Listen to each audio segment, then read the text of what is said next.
दोस्तों आज का ये वीडियो मैसेज है उन लोगों के लिए जो लोग ये सोच रहे थे कि Indian economy is a dead economy.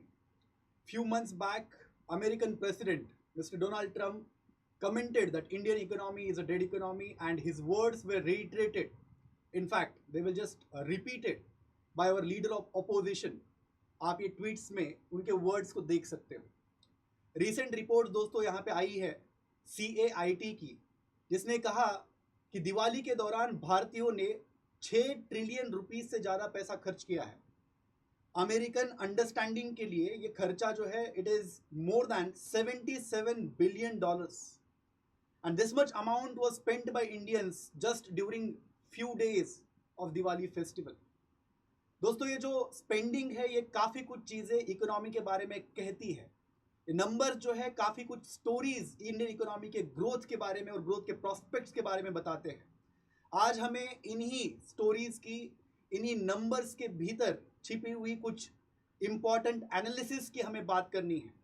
ये कौन लोग हैं जो भारत के अंदर इतनी ज़्यादा स्पेंडिंग कर रहे हैं, कौन से सेक्टर्स में स्पेंडिंग हो रही है, भारत में स्पेंडिंग कौन से एरियाज में हो रही है, और इस स्पेंडिंग का इम्पैक्ट इंडियन इकोनॉमी के ऊपर क्या पड़ेगा, और क्या अपॉर्चुनिटीज ये स्पेंडिंग आने वाले टाइम में इंडियन इकोनॉमी में एक ग्रोथ प्रॉस्पेक्ट्स वहाँ पे खड़ी कर सकती है। इन मुद्दों के ऊपर हमें आज विस्तृत में चर्चा करनी है। सबसे पहले ये समझ लीजिए कि जो रिपोर्ट आई है हमारे पास में CAIT की, confederation of all India traders, इनका रिपोर्ट का ये कहना है कि more than 6 trillion rupees have been spent by Indians during few days of Diwali festival. अभी जो स्पेंडिंग हुई है दोस्तों, स्पेंडिंग कहाँ पे हुई है, क्या हुई है, इसके बारे में जानने से पहले मैं आपको कुछ ट्रेंड्स दिखाना चाह रहा हूँ कि लास्ट 5 सालों में ड्यूरिंग दिवाली एक स्पेंडिंग का जो ट्रेंड है भारतीय अर्थव्यवस्था में वो किस प्रकार का रहा है। तो आपको इस ग्राफिकल रिप्रेजेंटेशन से समझ में आएगा कि वी आर इकोनॉमी जहां पे कंजम्पशन या जहां पे कंज्यूमर का स्पेंडिंग दोस्तों इंक्रीजिंग रेट के साथ ये बढ़ता जा रहा है। अगर हम ईयर ऑन ईयर ग्रोथ की भी बात करें तो लास्ट ईयर हमारे पास में लगभग 4 ट्रिलियन रुपीस दिवाली के दौरान खर्च किए गए थे, which has increase to more than 6 trillion rupees. अब अगर इन 2 सालों की आप बात करोगे तो यहाँ पे काफी कम स्पेंडिंग हमें देखने को मिली। Reason was obvious, it was COVID impact. उसके बाद जब इकोनॉमी में रीबाउंड हमें देखने को मिला, which was term by various economic experts as W shaped recovery, जो ये pre pandemic levels, then pandemic के दौरान economic growth rate, and then recovery prompted by prompt decision making on the part of government of India and on the part of various states, especially with regards to lockdown exemptions, धीरे धीरे phase wise manner में lockdown के restrictions खोलना, और साथ ही में जो support system lockdown के दौरान और लॉकडाउन के बाद में गवर्नमेंट के एफर्ट्स के कारण क्रिएट हुआ, जिस कारण से कंज्यूमर स्पेंडिंग में एक रीबाउंड दोस्तों देखने को मिला। और इसी कंज्यूमर स्पेंडिंग के रिबाउंड के कारण भारतीय अर्थव्यवस्था के अंदर ये W shaped recovery of economic growth हमें देखने को मिली। ये कंज्यूमर स्पेंडिंग के आंकड़े भी दिवाली के दौरान इस चीज को थोड़ा सा एक तरीके से प्रूफ करते हैं। अब आगे बढ़ते हैं, ग्राफिकल रिप्रेजेंटेशन के थ्रू समझने की कोशिश करते हैं कि ये पैसे का जो डिस्ट्रीब्यूशन, स्पेंडिंग का डिस्ट्रीब्यूशन है, क्लास वाइज अगर अपन देखें तो ये क्लास वाइज कहाँ पे पैसा खर्च हुआ है और किसने एग्जैक्टली किस क्लास ने बेसिकली पैसा खर्च किया है। तो अर्बन मिडिल क्लास की अगर हम बात करें यहाँ पे तो 45%, जो भी 6 ट्रिलियन रुपीज में से 45% money was spend by urban middle class, which is a very good sign for economic growth, economic prospects in India. ये क्यों मैं बोल रहा हूँ, क्योंकि दिस अर्बन मिडिल क्लास दोस्तों ये क्लास एस्पिरेशनल क्लास होता है। नाउ एस्पिरेशंस, ड्रीम्स, होप्स के आधार के ऊपर इकोनॉमिक ग्रोथ टिकी हुई रहती है। आज अगर आप कोई पर्टिकुलर एक स्टैंडर्ड ऑफ लिविंग के साथ आप अपना जीवन निर्वाह कर रहे हो, तो मिडिल क्लास एक ऐसा एस्पिरेशनल क्लास है जो कांस्टेंट उसका एक एंडेवर होता है कि हमारे स्टैंडर्ड ऑफ लिविंग में कैसे हम बेहतरी ला सकते हैं। और खास करके दिवाली, मैरिज, ऐसे कुछ इवेंट्स होते हैं दोस्तों मिडिल क्लास के लाइफ में, जहां पे मिडिल क्लास एक तरीके से कहा जाए तो एक बढ़ चढ़ करके खर्चा वहां पे करता हुआ दिखता है। और दिवाली के अंदर भी ये ट्रेंड कुछ अलग हमें नहीं देखने को मिल रहा। साथ ही में जो यंग प्रोफेशनल्स है हमारे, इन यंग प्रोफेशनल्स यहाँ पे 2 नंबर पे आ रहे हैं। 25% of the amount of 6 trillion rupees have been spent by young professionals on various commodities. उन कमोडिटीज के ऊपर मैं आने वाला हूँ बात। और ये बाकी सारे आपको थोड़े थोड़े एक पाई चार्ट में दिखेंगे कि स्मॉल ट्रेडर्स है, रूरल सेमी अर्बन एरिया में काम करने वाले कुछ एंटरप्राइजेस वगैरह है, और एफ्लुएंट क्लास का एक 3% पार्टनरशिप, 3% एक कंट्रीब्यूशन इस स्पेंडिंग में हमें देखने को मिल रहा है। अब यहाँ इस कारण से दोस्तों क्या है कि मैं एक छोटा सा कंसेप्ट आपको यहाँ पे इकोनॉमी का बताना चाह रहा हूँ कि जो प्राइवेट फाइनल कंजम्पशन एक्सपेंडिचर है पीएफसीई, और भारत, याद रखिएगा, कोई अगर आपको पूछता है एग्जाम पॉइंट ऑफ व्यू से भी आपको पता होना चाहिए चीज कि भारत प्राइमरीली एक कंजम्पशन लेड ग्रोथ मॉडल को फॉलो करता है दोस्तों। भारत के अंदर जो private final consumption expenditure it is approximately 60% of the GDP, जो ये शोकेस करता है कि अगर जीडीपी की ग्रोथ हमें सस्टेन ग्रोथ चाहिए तो सस्टेन ग्रोथ के लिए सस्टेन कंजम्पशन वहां पे चाहिए रहेगा, और ये सस्टेन कंजम्पशन हमें दोस्तों दिवाली के इस फेस्टिविटीज के दौरान देखने को मिला है। आगे बढ़ते हैं, जानने की कोशिश करते हैं कि कहां पे एग्जैक्टली पैसा वहां पे खर्च किया गया है।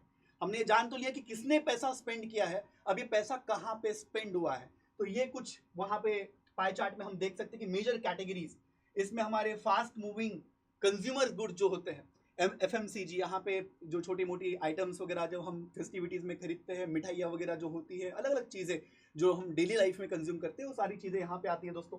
इसके अलावा सर्विसेज 11% सर्विसेज में जनरली लॉजिस्टिक रिलेटेड सर्विसेज है, ट्रैवल है, कुछ इवेंट मैनेजमेंट जैसी सर्विसेज है। इस प्रकार की सर्विसेज का भी लाभ खास करके फेस्टिविटीज के दौरान लोगों के द्वारा लिया जाता है। और एक चीज का जिक्र करना चाहूंगा यहाँ पे, गोल्ड एंड ज्वेलरी के ऊपर भी एक मैसिव स्पेंडिंग दिवाली के दौरान हमें देखने को मिली है। अभी मैसिव स्पेंडिंग के पीछे दोस्तों दो रीजन है। गोल्ड का एक वीडियो मैंने यहाँ पे बनाया हुआ है, आप उस वीडियो को देख सकते हो अपने चैनल के ऊपर। लेकिन ये जो गोल्ड ज्वेलरी के ऊपर जो 10% स्पेंडिंग हुई है हमारी 6 ट्रिलियन रुपीज का, मतलब लगभग 60,000 crore rupees have been spent on gold and jewelry. Now this has two reasons, like I said. Number one is Dhanteras दोस्तों, एक ऐसा एक फेस्टिवल है। उस वीडियो में मैंने आपको कहा था कि भारत के अंदर there are certain socio cultural factors which are responsible for people to buy more and more gold. तो एक सोशो कल्चरल फैक्टर तो है ही दोस्तों, जो हर साल लोगों को प्रॉम्प्ट करता है, लोग अपना पैसा सेव करके रखते हैं ताकि ऐसे ओकेजन्स के ऊपर गोल्ड और ज्वेलरी वहां पे वो खरीद सके। ऑस्पिशियस माना जाता है ऐसे ओकेजन्स के ऊपर गोल्ड वगैरह खरीदना। दूसरा रीजन दोस्तों यहाँ पे ये है कि रिसेंट टाइम्स में आपने देखा होगा, आपने न्यूज साइकिल फॉलो किया होगा तो ये जान लिया होगा कि गोल्ड की प्राइसेस जो है आसमान छू रही है। 1,30,000 रुपए के पार एक तोला गोल्ड का रेट जा पहुंचा था। और थोड़ा सा अभी एक स्टेबिलिटी हमें रेट्स में देखने को मिल रही है, बट ऐसा भी नहीं है कि बहुत ड्रास्टिकली रेट्स कम होंगे या कम हो रहे हैं। तो दूसरा रीजन इन्वेस्टमेंट पर्पसेस, दोनों यहाँ पे आप ऐसे डिस्टिंग्विश नहीं कर सकते कि आपने जो गोल्ड और ज्वेलरी में जो पैसा लगाया है इस टाइम पे, ये बस और बस ऑस्पिशियस रीजन के कारण या फेस्टिवल्स के कारण लगाया है। यहाँ पे कॉम्बिनेशन ऑफ फैक्टर्स हो सकते हैं दोस्तों। उस कॉम्बिनेशन ऑफ फैक्टर्स में से investment can be said to be a predominant or dominant factor among all other factors. तो इन्वेस्टमेंट पर्पसेस, क्योंकि दोस्तों जो भी करेंसीज है और खास करके जो ग्लोबल करेंसी सिस्टम में जो डॉलर का डोमिनेंस है, डॉलर का डोमिनेंस दोस्तों कम होता जा रहा है। And people are choosing other alternatives apart from dollar based financial instruments to invest their money in, or gold has been that safe haven for centuries for people not just from India but across the world, and it has been one of the primary reason why gold prices have been rising in recent times.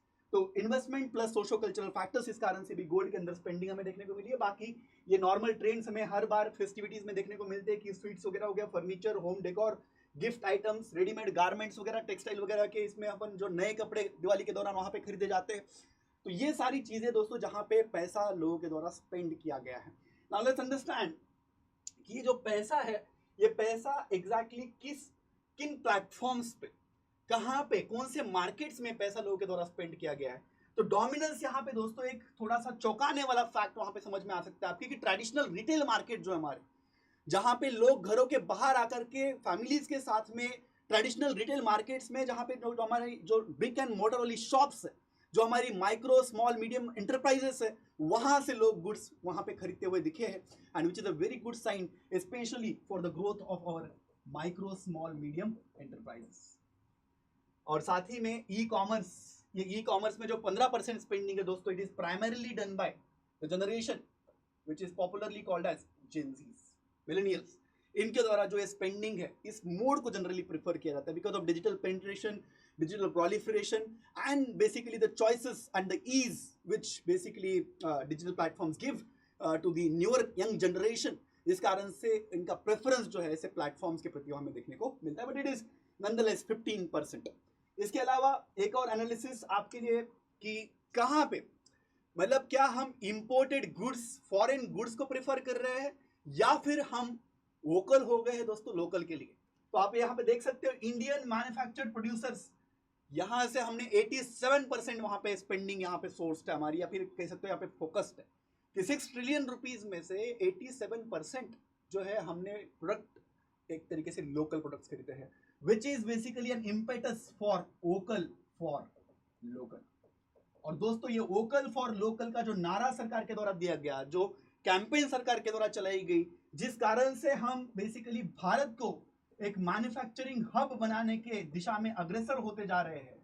और अगर दोस्तों हम भारत को manufacturing hub बनाते हैं, हमारी requirements हम भारत के अंदर से पूरी करते हैं, तो ये मैन्युफैक्चरिंग हब बनना is going to create lots of jobs in the economy. This creation of jobs is going to increase the per capita income in the economy, and at the same time this increased income is going to help us increase or enhance our standard of living, and which is nothing but our dream of विकसित भारत। ये बात है दोस्तों। यहाँ पे एक और चीज का मैं जिक्र करना चाहूंगा कि इवन दो भारत का पर कैपिटा इनकम कम है, पर कैपिटा इनकम अगर कंपेयर करें अपन यूरोपियन कंट्रीज के साथ में, नॉर्थ अमेरिकन कंट्रीज के साथ में, तो we stand very at very low point. Nonetheless उसके बावजूद भी भारत के अंदर जो कंज्यूमर स्पेंडिंग दिवाली के अंदर देखने को मिली है, which is more than the Nations, European Nations या सो कॉल्ड एडवांस्ड इकोनॉमी। तो ये एक अच्छा संकेत है भारत के लिए, भारत के इस ड्रीम के लिए, जहां पे हम अग्रसर है अपने विकसित भारत के ड्रीम के प्रति। अब आगे बढ़ते हैं और समझ लेते हैं कि इस रीजन क्या है इस इंक्रीज स्पेंडिंग के पीछे। जो इतनी ज्यादा मात्रा में जो हमने ग्राफ भी देखा कि इंक्रीजिंग ट्रेंड स्पेंडिंग में देखने को मिला, स्पेशली ड्यूरिंग दिवाली, इसके क्या पर्टिकुलर रीजंस हो सकते हैं। तो सबसे पहला रीजन यहाँ पे क्रेडिट जाता है दोस्तों सरकार की पॉलिसी को। सरकार की पॉलिसी में आप बोलोगे भाई कौन सी पॉलिसी, तो यहाँ पे थोड़े दिन पहले जो सरकार ने जीएसटी 2.0 रिफॉर्म्स दोस्तों लेकर के आए। इन रिफॉर्म्स के कारण हुआ ये कि हमने दो स्लैब्स में जीएसटी को डिवाइड कर दिया, एक 5%, दूसरा 18%। और जो कंज्यूमर गुड्स वगैरह जो हमने कंज्यूम करे मोर और लेस 5% की कैटेगरी में वो गुड्स दोस्तों वहां पे आते हैं। और ये 5% जो मॉडरेशन हुआ एक प्रकार से कि 12% वाली कैटेगरी के गुड्स हैव शिफ्टेड टू 5%, और हायर स्लैब्स वाले goods have been shifted to lower tax slabs, and this is the reason why prices में एक मॉडरेशन दोस्तों देखने को मिला है। अगर मैं बहुत ही सिंपल शब्दों में आपको एक उदाहरण दे दूं, यहाँ पे एग्जांपल दे दूं, तो ऑटोमोबाइल सेक्टर में हमारे जो भी आप कार्स वगैरह खरीद रहे हो, उन कार्स में लगभग depending of course on the prices of the cars, कौन से कैटेगरी के आप कार खरीद रहे हो, उसमें हमें लगभग 1 लाख से लेकर के 2 लाख रुपए तक का छूट इन जीएसटी रिफॉर्म्स के कारण दोस्तों देखने को मिला है। और यहाँ पे मैं जिक्र करना चाहूंगा खास करके लॉ ऑफ डिमांड का। लॉ ऑफ डिमांड क्या कहता है दोस्तों? लॉ ऑफ डिमांड ये कहता है कि भाई अगर प्राइसेस आपकी कम हो रही है तो प्राइसेस कम हो जाएगी, तो उन चीजों के लिए there are of course exception to the law of demand, but generally speaking, given that the income test preferences of consumers are constant, prices are decreasing, तो डिमांड जो है कमोडिटीज के लिए वो बढ़ जाती है। और ये प्रिसाइजली हमें लॉ ऑफ डिमांड वर्क में, एक्शन में दिवाली के दौरान देखने को मिला है, जहां पे प्राइसेस मॉडरेशन हुआ हमारे पॉलिसी रिफॉर्म्स के कारण, जीएसटी रिफॉर्म्स के कारण। दूसरा चीज दोस्तों, जो भी चीज आप खरीदते हो, खरीदने के लिए आपके पास डिस्पोजेबल इनकम होना आवश्यक होता है। आपके पास आपके इनकम का वो हिस्सा जो आप खर्च करने के लिए रखते हो, वो डिस्पोजेबल इनकम आपके पास में होना आवश्यक होता है। डिस्पोजेबल इनकम होने के लिए आपके पास में 2-3 फैक्टर्स वहां पे कंट्रीब्यूट करते हैं। एक तो आपका रिसेंट टाइम्स में बढ़ा हुआ सैलरी, दूसरा कि आपका जो आप पैसा कहीं पे दे रहे थे, वो पैसा जो आपके ऑब्लिगेशंस थे, उन ऑब्लिगेशंस में छाट हुई है, कटौती हुई है। जैसे कि टैक्स ऑब्लिगेशंस थे आपके, उन टैक्स ऑब्लिगेशंस में कटौती, स्पेशली जीएसटी रिफॉर्म्स की बात यहाँ पे हो सकती है। और जो न्यू टैक्स रेजिम सरकार ने इस साल के बजट में ले आई, उस रेजिम का भी जिक्र दोस्तों यहाँ पे होना जरूरी है, जहाँ पे 12.75 लाख रुपीज से कम यदि अगर आपका इनकम है तो your tax liability is basically nothing, it is 0। इस कारण से क्या है कि आपके पास डिस्पोजेबल इनकम बढ़ता है दोस्तों, और डिस्पोजेबल इनकम जो हमारे पास में बढ़ा, इस कारण से भी लोगों ने स्पेंडिंग बढ़ाई है। इसके अलावा एक और खास चीज का मैं जिक्र करना चाहूंगा यहाँ पे, जो हमारा डिजिटल पेमेंट्स इकोसिस्टम है। डिजिटल पेमेंट्स इकोसिस्टम का जो प्रोलिफरेशन कुछ लास्ट ईयर्स में कहिए जो हुआ है, और जो इसका प्रोलिफरेशन कहिए, पेनिट्रेशन कहिए, डीपनिंग कहिए, जो हो रही है कॉन्स्टेंटली बढ़ती जा रही है, जिस कारण से ईज इन ट्रांजैक्शन जो आई है, ईज इन ट्रांजैक्शन के कारण भी लोग ज़्यादा मात्रा में स्पेंडिंग वहाँ पे दोस्तों कर रहे हैं। ऐसा नहीं कि ईज इन स्पेंडिंग है तो आप जो मर्जी पैसा खर्च करो। पैसा खर्च करने के लिए पैसा होना आवश्यक है, उसके फैक्टर हमने डिस्कस कर लिए। बट पैसा होने के बाद how much ease is there to commit और to basically facilitate the transaction, it is also one of the factor which basically is contributes to increased spending। और अगर मैं यहाँ पे एग्जांपल इसको सब्सटेंशिएट करूँ तो यूपीआई के ट्रांजैक्शंस दोस्तों पर मिनट, अगर मैं ट्रांजैक्शन की वहाँ पे बात करूँ तो पर मिनट हमारे यहाँ पे more than 4.5 lakh transaction per minute दोस्तों हो रहे। As we are speaking, as we are communicating, 4.5 lakh transactions वहाँ पे हर मिनट पे यूपीआई में हो गए। इसके अलावा एक और चीज जो क्रेडिट डिस्बर्सल है, क्रेडिट एंड जो एक इनोवेशन पेमेंट इकोसिस्टम में लोग ला रहे हैं, अलग अलग स्टार्टअप्स इसके लिए बन रहे हैं, बीएनपीएल यानी कि बाय नाउ पे लेटर, और जो क्रेडिट कार्ड का proliferation, penetration, is in basically financing of various activities in the economy, जैसे माइक्रो फाइनेंस वगैरह चीजें हो गई, बीएनपीएल जैसे प्लेटफॉर्म्स का प्रोलिफरेशन हो गया। इस कारण से जो क्रेडिट की अवेलेबिलिटी है, जो पैसे की अवेलेबिलिटी है, मनी की जो अवेलेबिलिटी दोस्तों, ये मनी अवेलेबिलिटी के कारण भी कंज्यूमर्स की स्पेंडिंग रिसेंट टाइम्स में वहां पे बढ़ी है। एक और फैक्टर का जिक्र यहाँ पे होना चाहिए कि मॉनसून इस साल बेहतर आया, और इस मॉनसून बेहतर आने के कारण खास करके हमारे जो रूरल एरियाज है दोस्तों, इन रूरल एरियाज में स्पेंडिंग दिवाली के दौरान बढ़ी है। ये स्पेंडिंग जो है, मैं एक और एनालिसिस आपको यहाँ पे देना चाहूंगा कि ये स्पेंडिंग बस टीयर 1 सिटीज तक लिमिटेड नहीं है। Yes of course tier 1 cities ने एक मेजर कंट्रीब्यूशन दिया है, दिल्ली हो गया, मुंबई हो गया, बैंगलोर हो गया, चेन्नई हो गया, कोलकाता हो गया, यहाँ पे ज्यादा मात्रा में स्पेंडिंग हुई है। But tier 2 and tier 3 cities have also contributed significantly in 6 trillion rupees which have been spent during the Diwali festival। लगभग 30% स्पेंडिंग इस अमाउंट का have come from rural areas, और रूरल एरिया से अगर ये स्पेंडिंग आई है तो इसका एक क्रेडिट वहां पे एक अच्छे मॉनसून को, अच्छे फसल को भी वहां पे दोस्तों जाता है। So these are broadly the reasons why Indians have spent more during this year's Diwali। अब ये क्या हमारे इकोनॉमी के लिए संकेत है, कहाँ पे ये अपॉर्चुनिटीज क्रिएट करता है, एक बार ब्रीफली उसकी चर्चा कर लेते हैं। खास करके जो ये स्पेंडिंग पैटर्न है, it showcases the consumers confidence दोस्तों।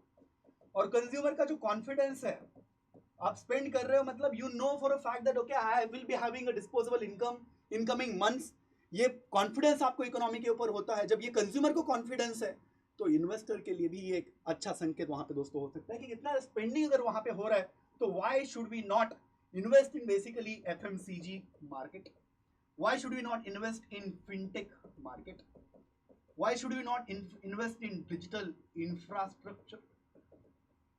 Investors can also have a good opportunity to invest in India, especially in logistics sector, because these are industries, these are sectors दोस्तों which will give lot of returns to our investors, be it domestic investors or foreign investors।